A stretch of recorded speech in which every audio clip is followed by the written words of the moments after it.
Fuera de orden, crónica de la desgracia nacional e internacional, plomería informativa, arqueología y paleontología política. Medicina forense para su cadáver político favorito.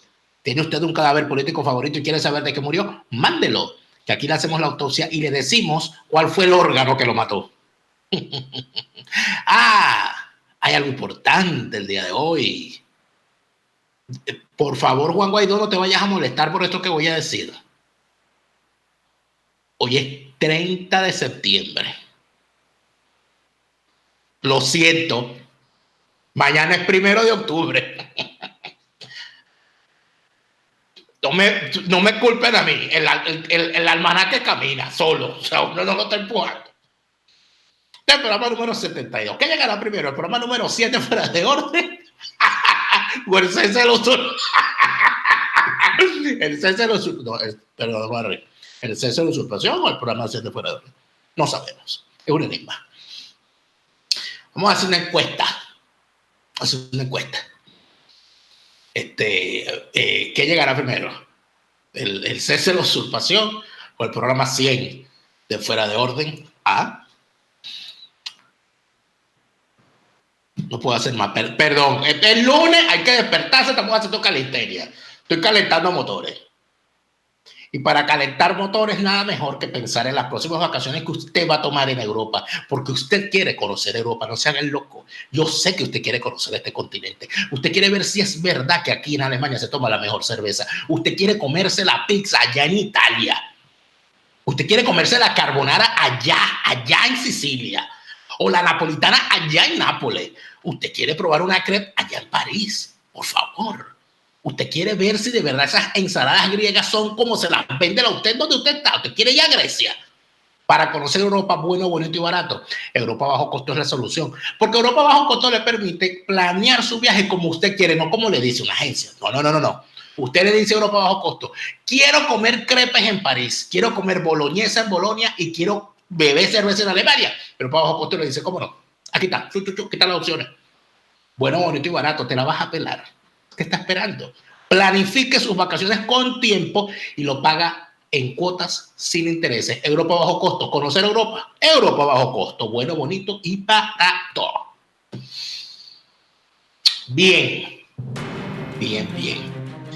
Estoy buscando, porque, aquí estamos, el té, ¿no? De la cosa. Estoy buscando, porque la gente dice, bueno, ¿por qué tú no bebes caña? Tú, en vez de hacer la cañoterapia, ¿por qué no bebes caña en el programa? Pero con mucho gusto. Cuando aparezca un anunciante de caña, yo con mucho gusto lo recibo aquí. Yo me tomo hasta el cocuy, no hay problema. Y hablando de bebidas espirituosas y de sustancias psicoactivas, tenemos un programa muy especial. Quiero agradecerles, por supuesto, a todos los que nos han apoyado en Patreon hasta hoy. Ha sido de verdad... Gracias por el apoyo que nos han dado en Patreon.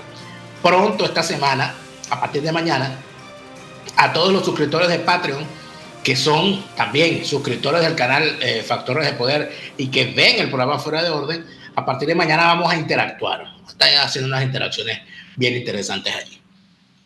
Quiero también decirles que, quiero felicitar a Joel Álvarez, que ha debutado en Factores de Poder con su programa No Soy Clark. No, él no es Clark, porque Clark lo tenemos en producción. No Soy Clark y Clark está en producción. Es un chiste interno. Muy bueno el programa de Joel Álvarez. No se lo pierdan. Va a estar todos los domingos. Y tiene una magnífica entrevista con con la dueña de la Caja de los Machetes, Patricia Poleo, y bueno, el dueño de la mandarria de la nueva generación, Orlando Avendaño. No se pierdan esa entrevista, que el programa está fenomenal. No se lo pierdan, de verdad. Y felicitaciones a Joven Álvarez y bienvenido al canal Factores de Poder. Hay una cosa que llaman cartel de los soles.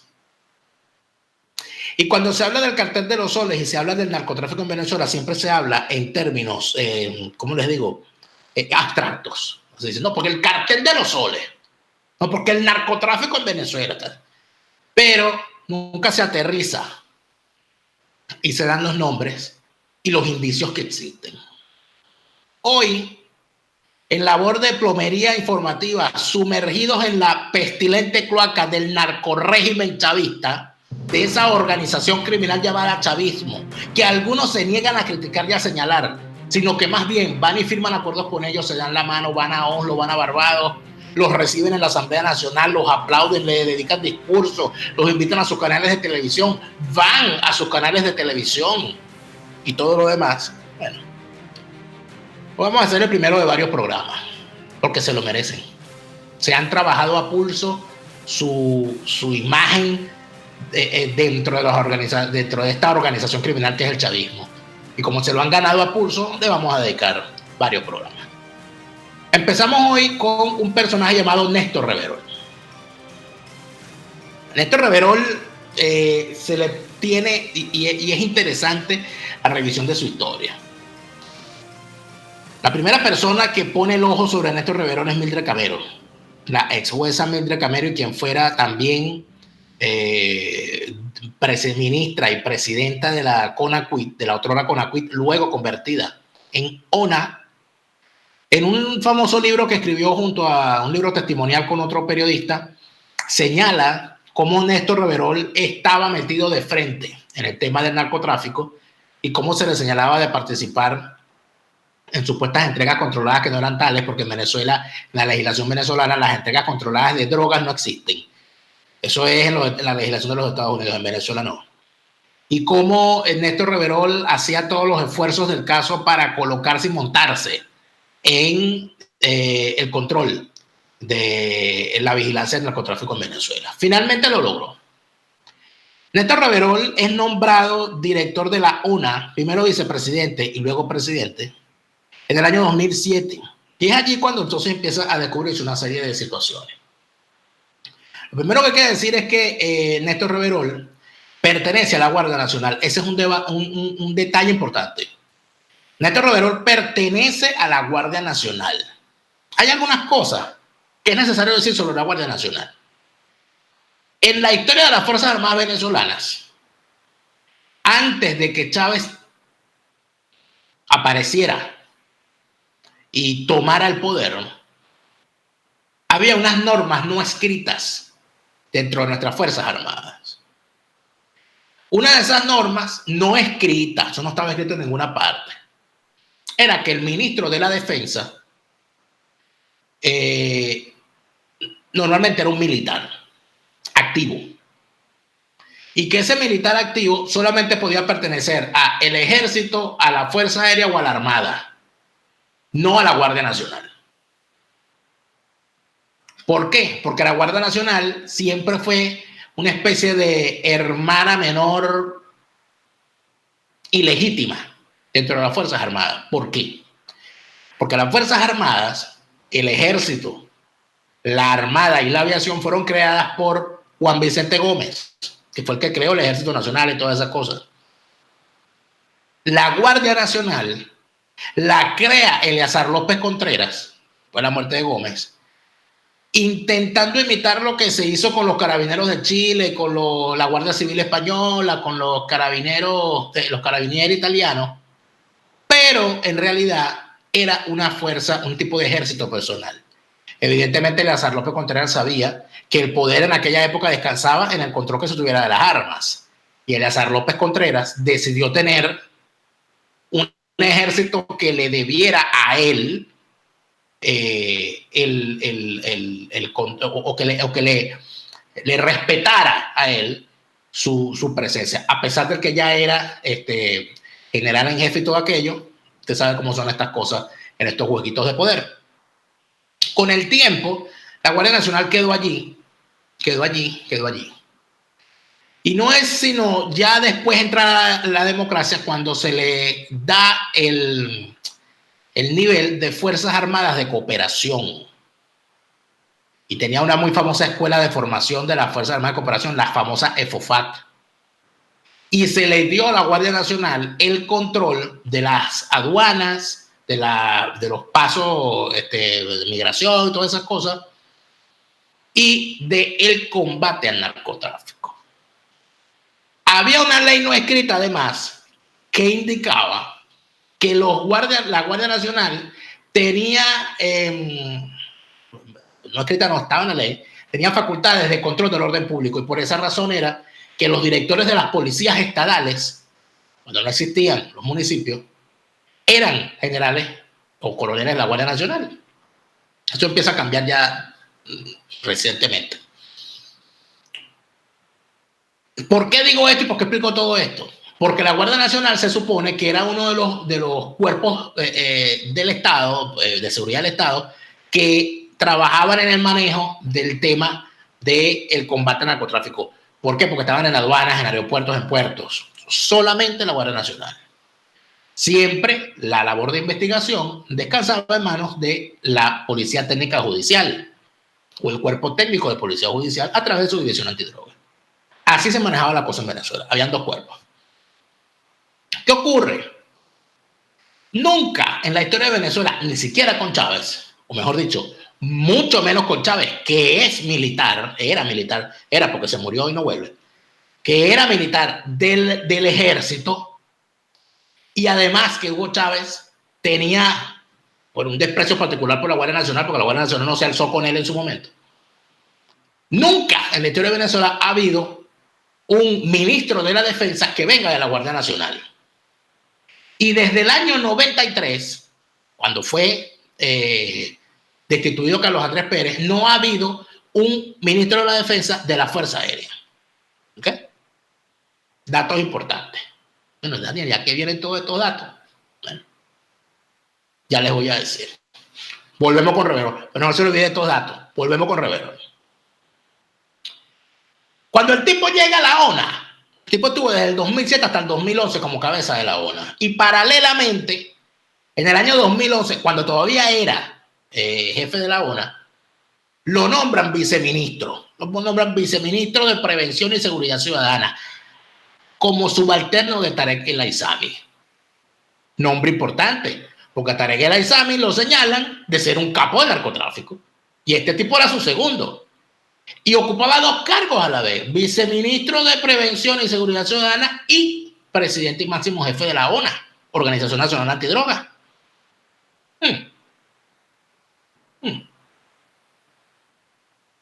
¿Qué hizo ese señor allí a su paso por la ONA y por esos dos cargos? Lo primero que hizo fue modificar la ley relacionada al combate al narcotráfico e introdujo una modificación importantísima para lo que vamos a hablar ahora, que le dio esa ley la potestad a las Fuerzas Armadas, a todas las Fuerzas Armadas, todos los componentes, de combate al narcotráfico. Es decir, traducido esto, ¿qué traduce esto? Que a partir de ese momento el Ministerio de la Defensa tenía injerencia en el manejo del combate al narcotráfico. Traducido, ¿cuál es la traducción? Bueno, nada, ahí nació, o sea, ahí el cartel de los soles tomó el control del narcotráfico en Venezuela, tan sencillo como eso, por ley. Los tipos hicieron una ley donde decía que ellos eran los que iban a manejar el tema de la droga, los decomisos, las incineraciones, los allanamientos, todas esas cosas, la Fuerza Armada. Una cosa insólita para quien no sea venezolano. O sea, cualquier organismo del mundo, bueno, esto es una cosa insólita. No se creó un cuerpo especial para combatir el narcotráfico, no, sino que a la Fuerza Armada se le dio el control del tema. Eso lo hizo el genio Reverol. Interesante. Chávez, que se murió y no volverá, por más que lo chillen y lo lloren. En el año 2012, cuando ya estaba boqueando, en octubre del 2012, nombra a Reverol ministro del Interior y Justicia. cosa importante, porque lo nombra en ese cargo luego de venir de toda esta particularidad, porque hay un dato importante. Para el momento en que Chávez nombra a Reverol, para los que dicen que Chávez era bueno y Maduro es malo, cuando Chávez nombra a este pajarito ministro del Interior, ya Maclet y Eladio Aponte, el magistrado chimbo este que está allá en los Estados Unidos de parquero ahora haciéndose el paisa, el Willie May, los dos ya habían acusado a Reverol de ser parte de una trama del narcotráfico. O sea, Chávez sabía las acusaciones que había contra él y lo nombra ministro del Interior. Cuando Chávez se muere, porque recuérdense que Chávez se murió y no volverá, y asume y Nicolás Maduro se roba la presidencia en abril del 2013, saca a Reverol del Ministerio del Interior y de Justicia y lo manda para su casa. Y pone de ministro de Interior y Justicia ¿a quién? A Rodríguez Torres. En ese momento desaparece Reverol del mapa. No sabemos más de él. Y ahí empezaron las especulaciones. No, que eso se peleó y tal. No sé qué. Se peleó. En octubre del 2014, es decir, apenas 5 o 6 meses después del nombramiento de Miguel Rodríguez Torres, sacan a Rodríguez Torres por el cuento aquel de que le cayó, bueno, toda la verdad que hizo, el pejenquio que mató y el charco de sangre que dejó la rata esa, ese asesino. Bueno, era muy poco elegante tener al tipo ahí, entonces lo quitan. Y no regresa, para sorpresa, no regresa Reverol al Ministerio de Interior y Justicia, sino que lo nombran comandante general de la Guardia Nacional. ¿Qué tiene esto de llamativo? Una cosa muy importante. Que el Reverol no era el más antiguo de la Guardia Nacional, por lo tanto, su nombramiento como comandante general de la Guardia Nacional en tiempos pasados, si se nombraba un comandante de un componente por encima de el que tenía más antigüedad, normalmente ese que era el más antiguo pedía la baja, o se le mandaba a un destino como para jalarle mecate, por ejemplo, en el segundo gobierno de Caldera, cuando Caldera nombró a su yerno, Rubén Rojas Pérez, comandante general del ejército, al más antiguo y que se pensaba que le correspondía ser el comandante, era Raúl Salazar. Lo mandaron de agregado militar a Washington, para que se enfriara. Después Chávez llegó y lo nombró ministro de la Defensa, es otra historia. ¿Quién era el más antiguo de la Guardia Nacional cuando nombraron a Reverol? Benavides Torres. Es decir, a Benavides Torres lo trataron como un pelele, el tipo ni siquiera pidió la baja, y pusieron a Reverol no solamente de comandante general de la Guardia Nacional, sino que lo ascendieron a mayor general. Entonces aquí donde viene la pregunta, ¿de qué poder y de qué influencia disfruta Reverol para que, a pesar de las acusaciones que hay en su contra, Chávez lo nombre ministro y después Maduro lo saque del zafacón para el que lo había echado, pasando por encima de la antigüedad de la fuerza y lo nombre comandante general? O sea, ¿qué poder tiene ese tipo? ¿Qué sabe ese tipo? Bueno. Ay, bueno.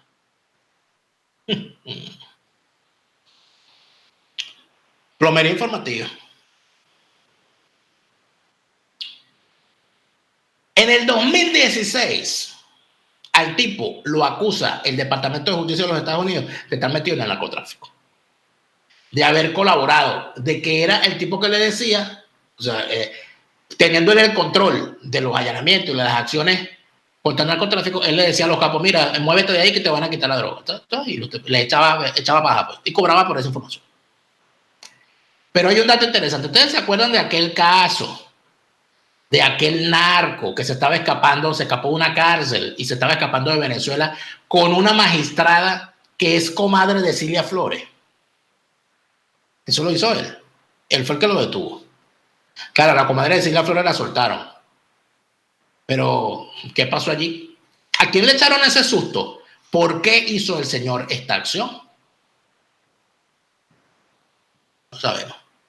Pero lo llamativo, lo interesante de todo esto, es que el Departamento de Justicia de los Estados Unidos hace público que hay una investigación contra el tipo y Nicolás Maduro lo agarra y lo nombra ministro del Interior y Justicia. Bueno, esto no es nada, dirán ustedes, porque aquí a todos estos malandros los han nombrado en distintos cargos y todo lo demás. Cuando los sancionan, los nombran más y los condecoran y le dan la espada de Bolívar y todo aquello. Es verdad. Pero es que hay un pequeño detalle que refuerza lo que ya hemos dicho desde el principio. El señor Néstor Reverol es el primer militar activo en la historia de Venezuela desde 1958 hasta el día de hoy, en siendo militar activo, ocupar el cargo de ministro de Interior y Justicia. Y siendo Guardia Nacional. La pregunta es, otra vez, ¿qué poder tiene el señor Néstor Reverol para estar en ese cargo, para estar en todos esos cargos, para haber pasado por encima de todo el mundo, para haber roto todos los esquemas y seguir allí desde el año 2016 hasta el día de hoy de forma inamovible? ¿Cuál será el secreto que sabe? ¿O cuál será el negocio que maneja? ¿O cuál será la estructura que tiene? Vamos a ir a un corte y al regreso vamos a revisar cuál es la estructura que maneja Reverol para que sepamos de qué se habla cuando se habla del cartel de los soles. Vamos a un corte y ya venimos.